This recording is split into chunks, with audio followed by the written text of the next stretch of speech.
which is one of the first vintage decks to like run creatures. Yes, it's kind of odd because Noble Fish is more of a fair deck, but he's not really playing a fair deck today. Offering his opponent some gummy bears. Well, that's and his opponent, Tim Akpinar, playing Blue-White Miracles, more of a traditional list that we were used to from a couple months ago. Not so much, to be honest. He's only running 1 Entreat the Angels, so it's more so a Blue-White Helm of Obedience with the 1 Entreat the Angels. Yeah, so I would probably call it more of a Blue-White control, Blue-White, because he has the combo. He has the Rest in Peace Helm of Obedience combo in it. Yeah, you know? the most important thing here being 4 main deck Force of Wills. Yeah, 4 Force of Wills, 4 Brainstorms. He obviously has the counterbalances. Doesn't have a Force of Will in hand here, though. Yeah, his hand is a counterbalance, counterspell, a really shiny island. That is an extremely shiny island. Swords to Plowshare. Really not going to do too much here unless, you know, maybe Mike has to play out like a Timberwall or whatnot. Right. But the Goblin Charbelcher could really kill very quick. Yes. You know, you bust out a Charbelcher, activate it. Sure, there's a chance he bricks off. He hits the 1 Taiga too early, but most likely not.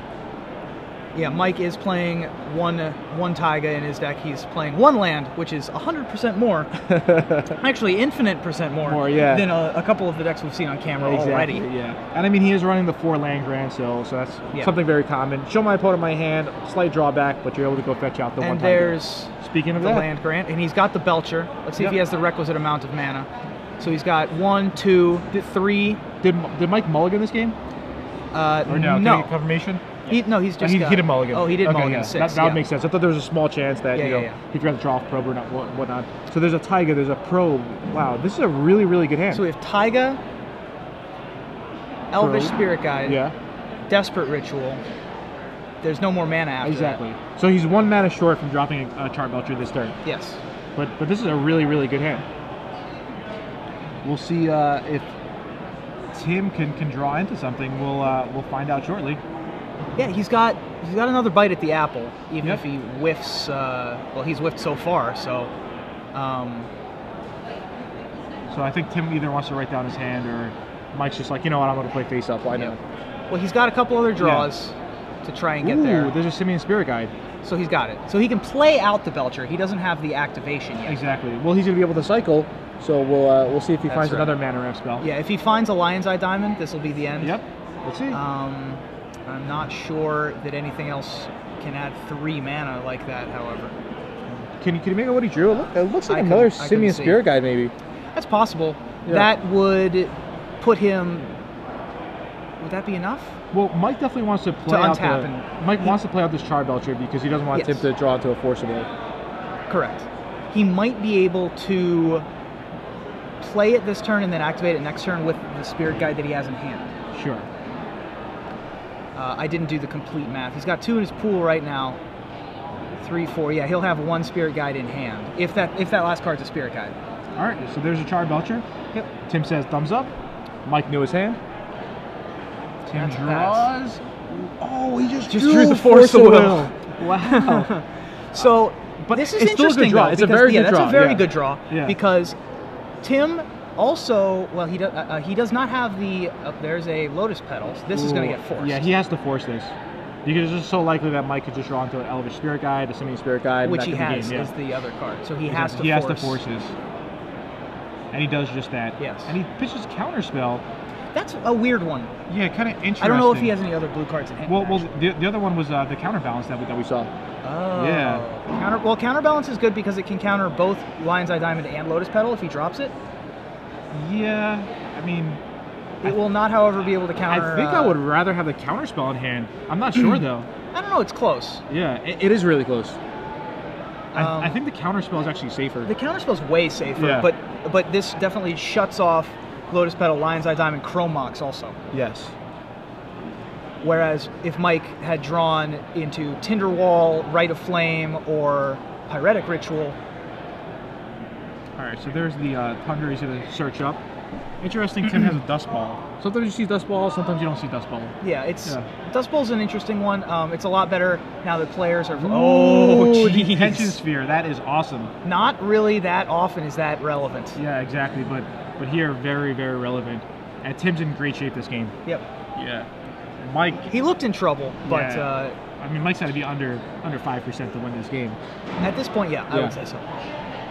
Now, some of you guys were asking about AJ Soccer. He's in the other off-camera feature match, the third one. He's in one of the off-camera feature matches. So there's a chance he'll be featured this round, most likely next round. Most likely we'll get him next round. Exactly. Assuming he does not want to draw in. Well, I mean, he's X and 1. That's right. So he's gonna have to win, and then play his winning in. Yeah, actually, Dustin Taylor is our off-camera feature match. Dustin Taylor, X and he's up against Amin Youns. And you saw both those guys already. Yes, but Team America. Team America, and you did deck with Dustin as well. I did a deck. Well, it's not Team America; it's American Delver. Sure. Yeah. Because Team America, for some reason, is a bug deck that has Tombstalker in it. Yeah. Well. By for some reason, I mean I know why, but I don't have to tell that story. Anyway, American Delver, and then Amin has the Charlotte's bug. All right, so that should be a cool match too. Definitely, Ruben. So Mike just passes the turn. Tim passes back. It's just, I mean, Tim has half his combo already. Yeah. But not so much. He doesn't need to win right away. He just has to make sure Mike doesn't win. Right. There's Lion's Eye Diamond. So he's gonna check with the counterbalance. Hopefully, there's just a land on top. It's a counterbalance. No, it was another counterbalance. That's fine. You know, it's not the best card, but hey, if he draws a Force of Will, something to pitch. I also like that, I mean, Mike is not in a great spot, but it's not like he's facing down any pressure at all. Yeah, but I mean, the longer the game goes, the worse it is for Mike. Yeah. Tim's going to build up counterspell, he's going to build up some card manipulation. But Tim also has, you know, he's got things like Swords to Plowshares in his deck that he could just brick off. Yeah. All right, you going to check with counterbalance. Ooh, there's a Brainstorm. Blind flip. Yeah. I mean, you're going to blind flip against Belcher a lot of the time. Yeah, for sure. And Tim just passes, holding on to that Brainstorm. And that's going to be a pretty good lockout against the Lion's Eye Diamonds. I think I would probably Brainstorm in response to this Lotus Petal. To try and counter this Lotus Petal? Oh, okay, he's going to blind flip, and there's an island. Tim will draw the island and probably just play the island right here. Nope, he wants to keep the island to be able to Brainstorm and put it on top. Sure, I mean, I saw Tim have at least one Swords. It looked like 2, so probably want to throw those away as well. He wants to save those in case Mike plays a bunch of 1s. Yeah. Now, speaking of AJ, do you have confirmation of what AJ is playing or not yet? Against or? Just in general, what is AJ? What he's playing? He's playing Rug Delver, actually. Rug Delver, awesome, yeah. Which is a deck that was the most popular deck like 2 months ago. But not anymore. Not anymore. Yeah. But in a combo-heavy metagame like we have here in New Jersey, it seems like an okay choice. And clearly it's doing well for him. Yeah, definitely. All right, so Tim just is fine with playing the draw go. Definitely favors him. I think Mike just found a Belcher. All right, but yeah, I mean, but he's trying to build up a critical mass here. But it's going to be still very difficult for him. Yeah. Now it looks like Tim just drew a Dust Ball. Oh man. He could just use it pretty much as an expensive wasteland because, as you know, Mike only has 1 land in his deck. I don't know why you wouldn't just sack the Dust Ball there. Yeah. Considering he's playing a 1-land Belcher. Yeah, maybe Tim just probably irrelevant. Yeah, it's definitely irrelevant. Yeah, he just realized it. Yeah, gave a little smile. Yeah. He's like, yeah, usually this Dust Ball I don't want to sack. Right. Any future Bayous that come out of Mike's deck are pretty unlikely. Now Tim could definitely start playing some of hose extra lands out. There's an island and they'll just pass the turn. Yeah, this is just going to be in case he miracles and treat the Angels to be able to end the game quicker. Yeah, exactly, yeah. Another Lion's Eye. Yeah, that's fine. Just flip your counterbalance, see what happens, see if you hit a land. And it is a land. Blue Delta. The draw. He should probably just play this Blue Delta. And now this is a perfect time to play a Brainstorm. He finally hit a sack land. That's what he was waiting for. Yep. All right, 1, 2, 3. Force of Will. Energy Field is a lock. Energy Field is a pretty nice one. Rest in Peace is a lock. Yep. Energy Field. Just in case you guys are not sure what Energy Field does. 1 colorless, 1 blue enchantment. Prevent all damage dealt to you from sources you do not control. The drawback is, whenever a card is put into your graveyard, sacrifice Energy Field. However, with Rest in Peace, no card will ever go to your graveyard. So you never take damage. So it's essentially a hard lock until you kill the Rest in Peace or the Energy Field. Yep. Yeah. That's a card that I enjoy a lot. It's because it's the only mono blue control is the only deck that I've top 8'd a Star City Open. Oh, really? So, okay, awesome. Yeah. Did you have Energy Field in your deck? I had Energy Field in my deck. All right, nice. Didn't have Rest in Peace though, which is the new part of the combo. Although these days I probably would. Yeah. Probably explaining to Mike what's happening here. Yeah. No. What outs does Mike actually have? Does he have any outs? He has Burning Bush in his deck. So anything in the sideboard maybe. It looks like he has a Hull Breach in the sideboard and a Reverent Silence. However, the Reverent Silence isn't going to be free because he no longer has a forest. Yes. So the Hull Breach is actually the cheaper option. Okay. The problem with Hull Breach is that it costs red-green, so he does still need to get to 2 mana, cast the Hull Breach, and then also get up the requisite amount of mana to be able to kill Tim. Yeah, with the Charbelcher, and he has to do all this through a counterbalance. Through a counterbalance. Yeah. Doesn't seem likely. Now, normally Reverend Silent would be free if you had a forest, just give your opponent 6 life. Yes. Yeah. All right. What's 6 life between Belcher friends? Yeah, exactly. You know, when you're belchering out your opponent, it's going to do a lot more than 20 damage for the most part. So now Tim just has to sit back and wait for either Entreat the Angels or Helm of Obedience to be able to win this game. Or even a Jace the Mind Sculptor. Jace the Mind Sculptor, yeah. Just, you know, try to get the Enlightened ultimate. Tutor will also do well. All right, a second counterbalance. Just in case. Yeah. Could have held on to it for his Force of Will. Yeah, Reverent Silence actually is very good against Tim. It as really you can is. see, he has 5 enchantments in play. A 5-for-1 right here would be. All right, Mike Noble just discards that land grant. Doesn't have any more lands in his deck. Another Detention Sphere.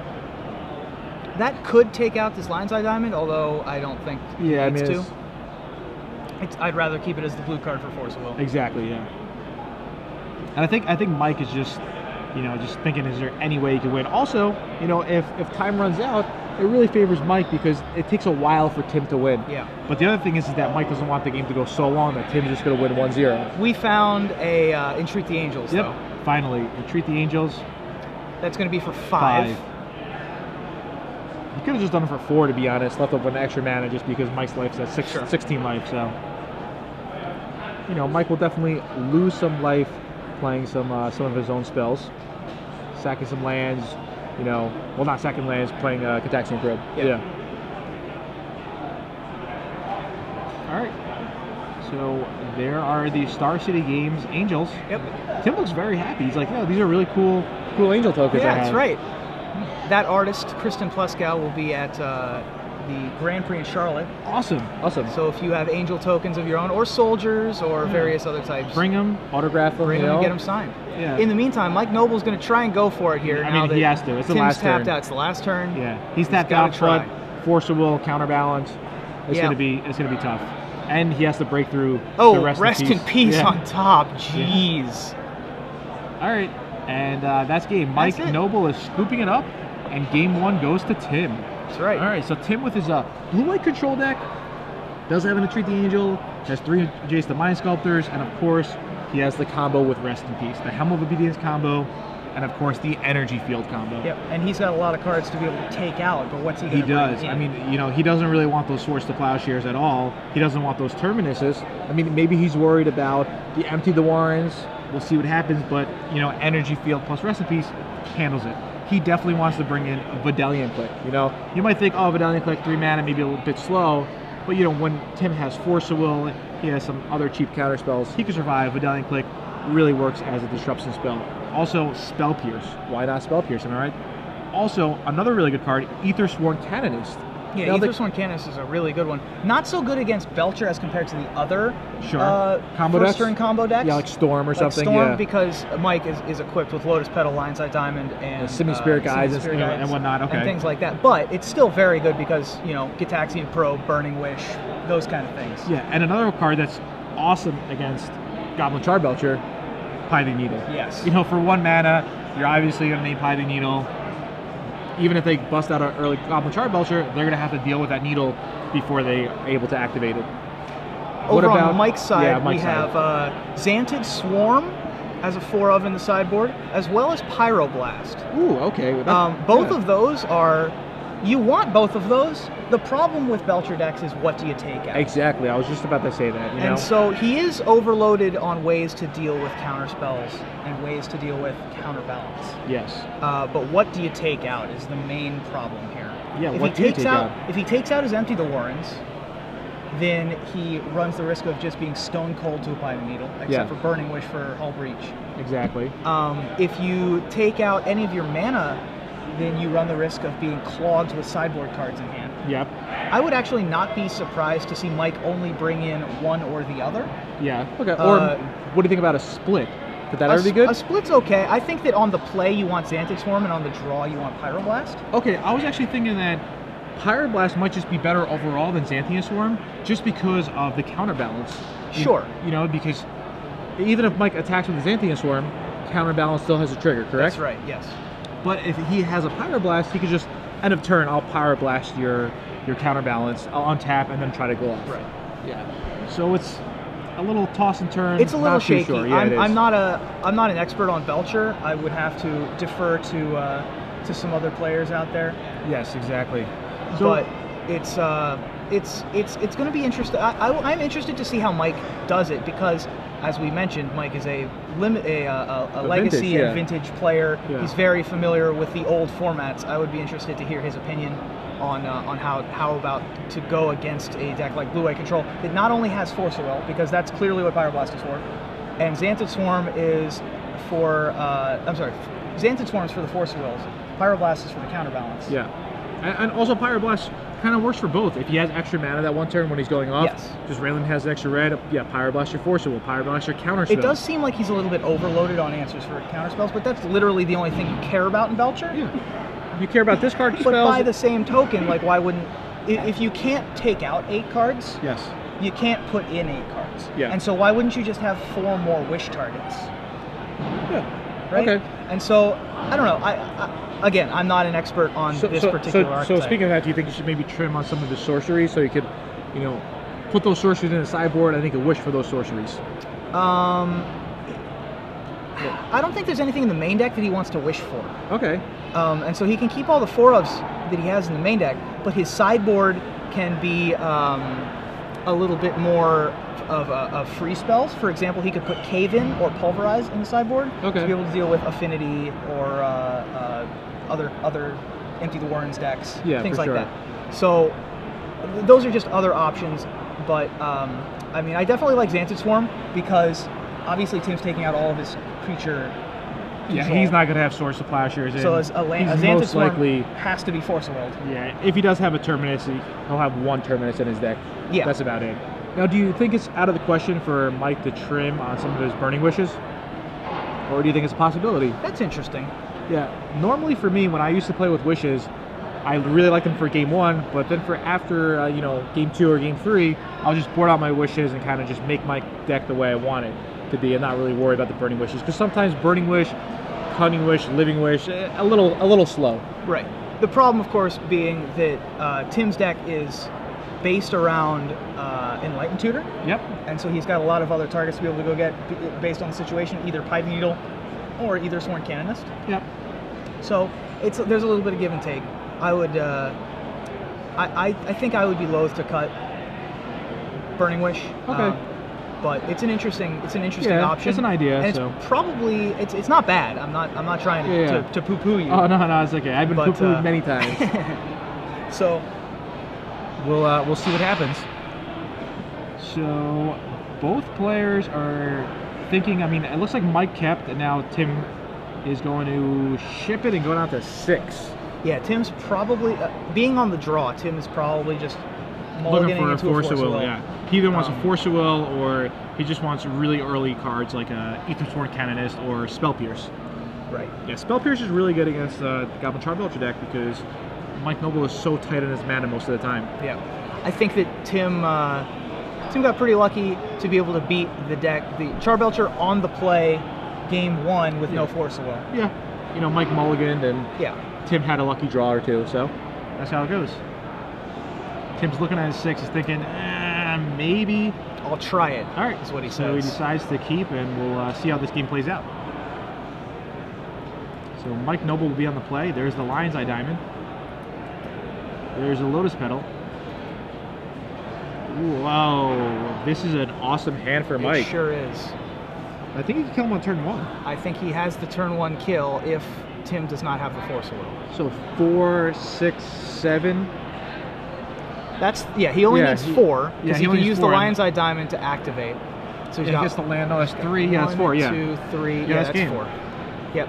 And so he counted it up, and Tim doesn't even, you know, use any of his bluffing skills that he might have. Lots of times, you want to keep I'll keep, even if you're just bluffing the Force Will. But once again, we see another turn 1 kill in Legacy. This is not really that common.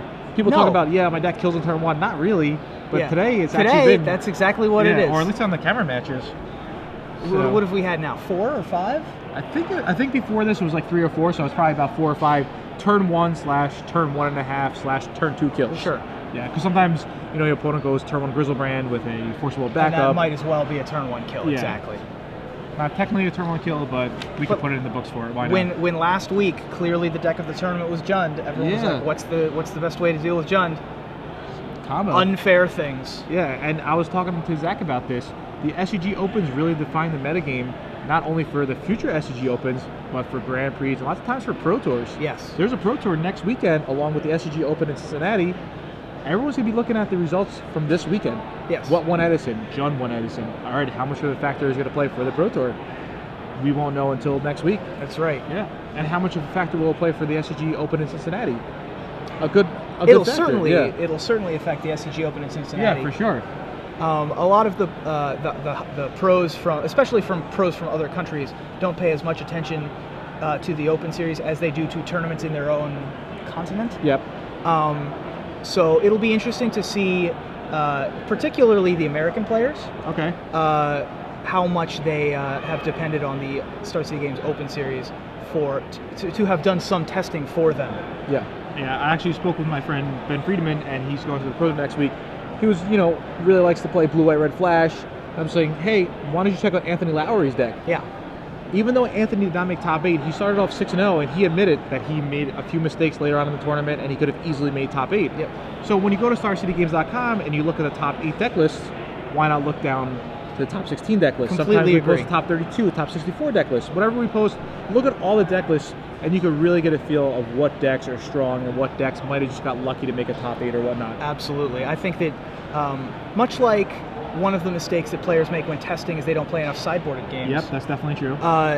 Players who look at deck lists pay too much attention to what won, and not necessarily what the best deck in the top 8 was. Sure, or even the best deck from 9th, 10th, 11th, 12th place. Yeah. Missed out on tiebreakers, just got unlucky one round. Absolutely. They might have got a game loss for misregistration. You really don't know the backstory until you actually maybe try to talk to the person or try to figure out the whole metagame. Yeah, the 9th place list yesterday was mono white. 23 planes. 23 planes.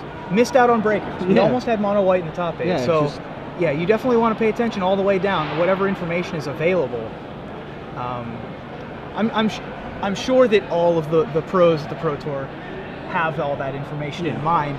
How seriously they take that based or against what their current testing is. With all these super teams, they're going to be able to test whatever crazy ideas they have. I mean, I think SCG plays a really big role, though. Yep. Yeah. All right, so both players are looking at their hand. Tim's nodding back and forth, left and right, thinking, man, my hat is really cool. Yeah, that is a nice hat. Yeah. It is a little chilly in here. It's warmer today, though. It is warmer today, yeah. The snow kind of melted, so. Yeah. Tim leads off with a turn 1 island. Not as shiny. I mean, it's probably the same shiny. Yeah, but I think it's just the way it's positioned on the Star City Games table. I was thinking the same thing.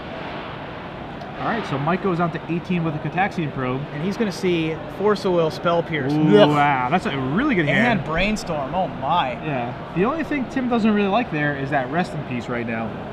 Also that Caracas, I mean, you can't sideboard out lands. Yeah, exactly. Well, you actually could sideboard out the Dust Ball, and I actually hope you did.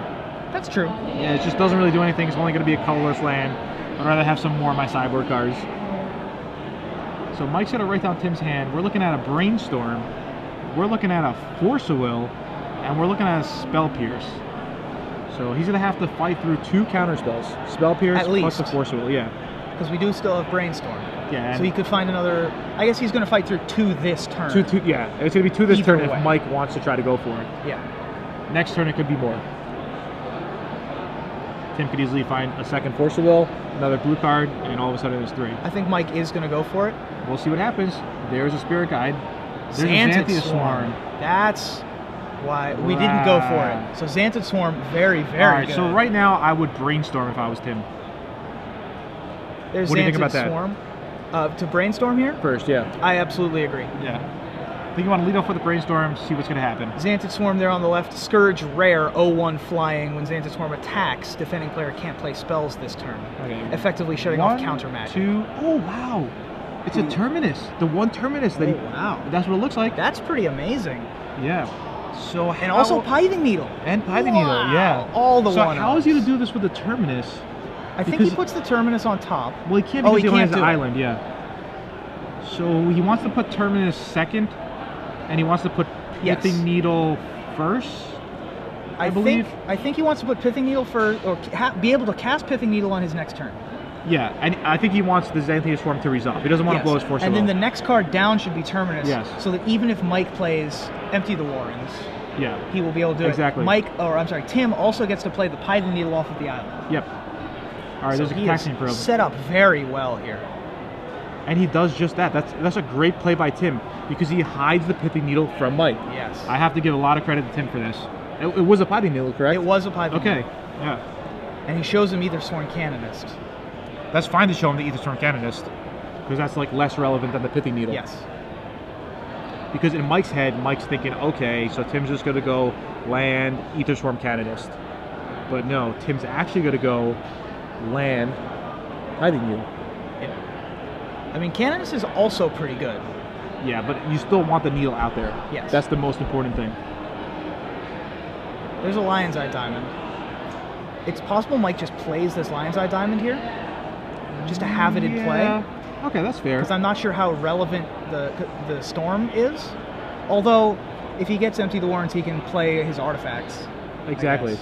So it's kind of a toss-up. It's 6-1, half dozen the other, yeah. Also, Tim could force this Lion's Eye Diamond, which he won't do. No, he won't. I don't think that's worth it. Definitely not. It's likely, not likely, but there's a good chance that Mike just has another Lion's Eye Diamond and it's just a waste of a Force of Will. Tim playing this game very, very well so far. Actually, he played the match really well. I think both players have played this pretty well. Mike's less options, pretty much. Mike has less options, but also thinner margins. Exactly, yeah. And so, Belcher is a surprisingly tricky deck. Yep. All right, so Mike's... He does have the Empty the Warrens in hand, does Mike Noble. Here is a Simian Spirit Guide for Tinderwall. Okay. So he's going to try to empty here. I think.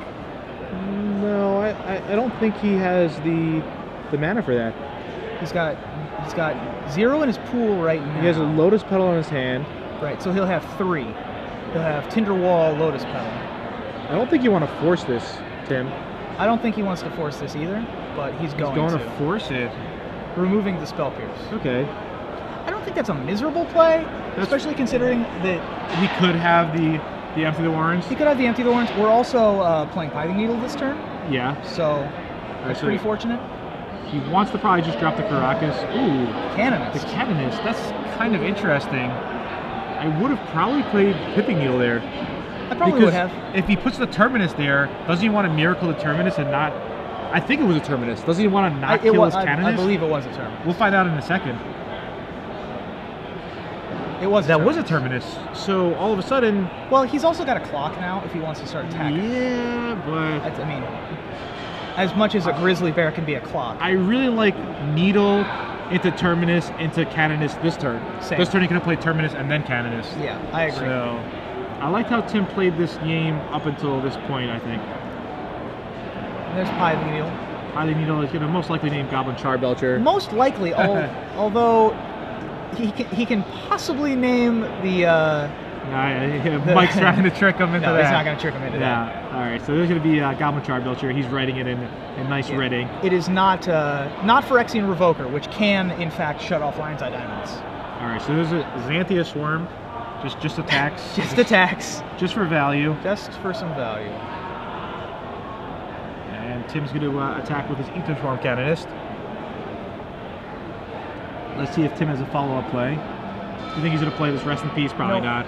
Just wants the mana. Yeah. No real point of playing Rest in Peace yet. Can't cast the Helm of Obedience anyway. That's a pretty nice combo. Rest in Peace, Helm of Obedience. Yep. Picked up a lot. It used to be Leyline Helm. Yeah. The problem with that, of course, being a 2 colorless and 2 black spell. Yeah. Much harder to cast, even if, assuming you don't have it in play. Yep. And it also made you have black in your deck, which at the time was the worst color in Legacy. Exactly. All right. So Mike shows him a hand of Lotus Petal, Simian Spirit Guide, Is that another Xanthia Swarm? I think it's a Tinder Wall. Is it a Tinder Wall? I can't tell. Okay, so regardless, do you think Mike's going to play Empty the Warrens here? Well, he can't. He already played Landgrab. Oh, yeah, sure. You played Landgrab. I forgot about that. I was thinking he's just going to play Lotus Petal. Oh, it is another Xanthia. Yeah, okay. So the only spell that Mike can actually play this is the Lotus Petal. The Lotus Petal. So he's going to have to wait until next turn. Yes. So next turn he can play Empty. For 4, yeah.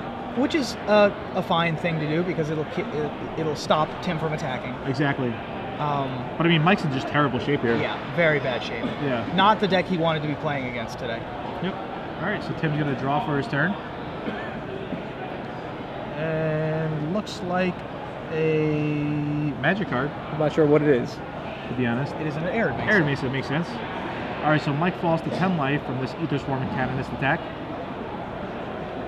And this might be a nice time to play a Rest in Peace. Why not? Tim chooses to play Rest in Peace, and he'll pass the turn.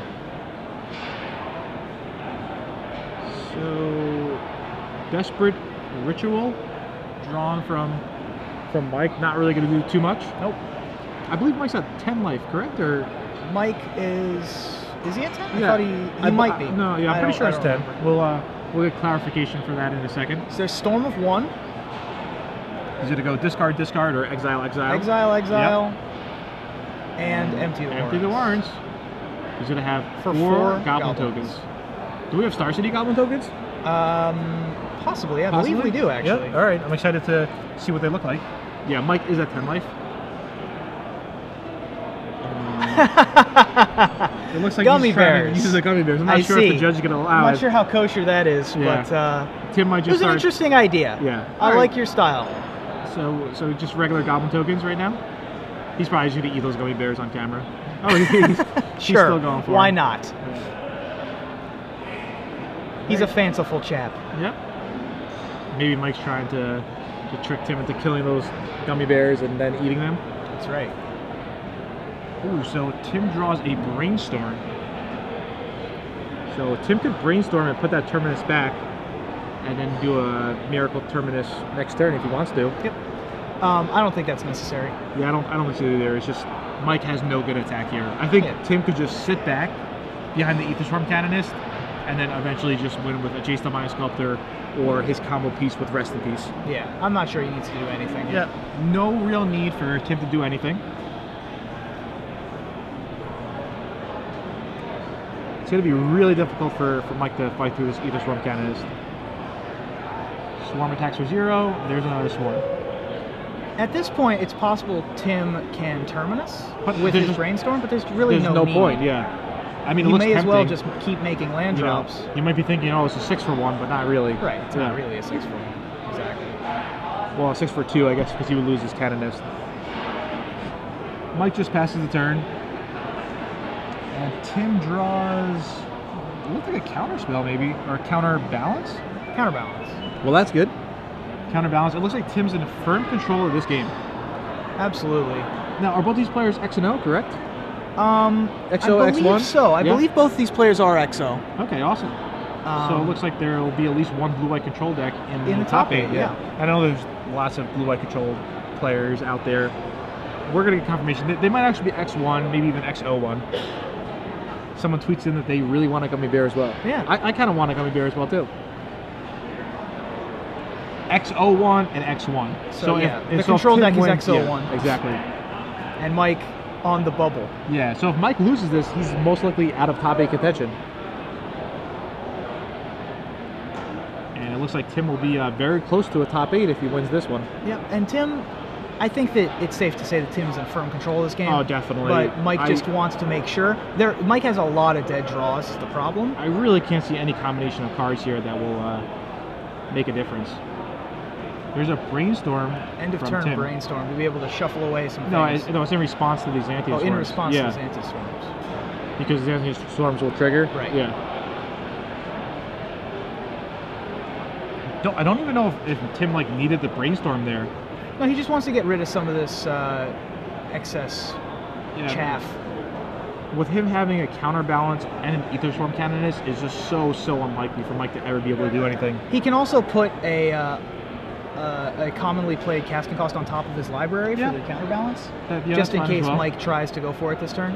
All right, there's Tinderwall, and that's exactly what he did. happened. Yeah. Good call, Ruben. There's a Spell Pierce, and Timberwall hits the bin. And Mike will just pass the turn. Tim draws his Spell Pierce. He wants that Spell Pierce. Yep. And just a Tundra from Tim. Now he can shuffle away. The Terminus is on top. Yeah. Ooh, Sensei's Divining Top. Yeah, now... Right, a little bit off the screen, but now we're cooking there. with peanut oil. I don't think that Mike has an out. Yeah, exactly. Now. Assuming Tim's top of his library has any 1s, 2s, or 4s. Yep. Or 0s most of the time, actually. It's gonna be tough for Mike to be able to beat any of those casting costs. Exactly. Especially if he can just float a 4 on top for the rest of the game. Now Tim is just looking for something to close out the game.